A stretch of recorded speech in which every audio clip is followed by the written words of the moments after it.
तो नहीं है, मैं अभी भी बोलता नहीं हूँ, इनको युति करनी नहीं थी भाई, टूटी। इनको अगर दिल में रहता था कि शिवसेना को साथ में लेके जाने का, तो हम तो यही बोलते कि 95 में से 95 जगह हम लोग जीत के आ सकते थे। इतनी ताकत मीरा भाईंदर में शिवसेना भारतीय जनता पार्टी सोचते हैं कि नहीं, शिवसेना को बाजू में रखने का, शिवसेना अगर सत्ता में आएंगे तो हमको हमारी मनमानी करने को नहीं मिलेगी। ये मनमानी उनकी प्रताप सरनाईक रोक सकता है, शिवसेना रोक सकता है। इसलिए अगर उनको हमारे साथ युति नहीं करेगी तो प्रताप सरनाईक सक्षम है, इस राज्य का मंत्री है, अपने शिवसैनिकों को ताकत देने में माहिर है। हम मीरा भाईंदर शहर में हम ये नहीं बोलते कि हम 81 में से 81 लेके आएगा, मगर एक बात जरूर है, प्रताप सरनाईक 81 सीट अगर लड़ सकता है तो 50 से ज्यादा सीट जीता के भी ले आ सकता है। ये प्रताप सरनाईक की ताकत है और हम दिखाए। हमारे साथ में सिर्फ और सिर्फ शिवसेना है।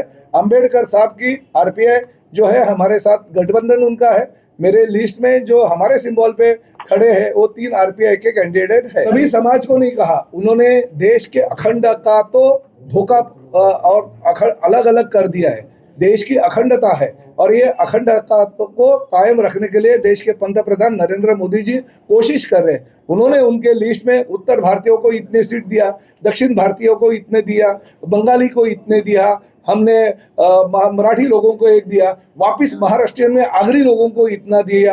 ये समाज के अलग अलग घटक को एक करने का काम राज्य सरकार और केंद्र सरकार कर रही है। आदरणीय नरेंद्र जी मोदी, आदरणीय देवेंद्र जी कर रहे हैं और यहाँ के नेता नरेंद्र मोदी मेहता जी, ये हमारे भारत के विविध अंगों को अलग अलग करने की कोशिश की है।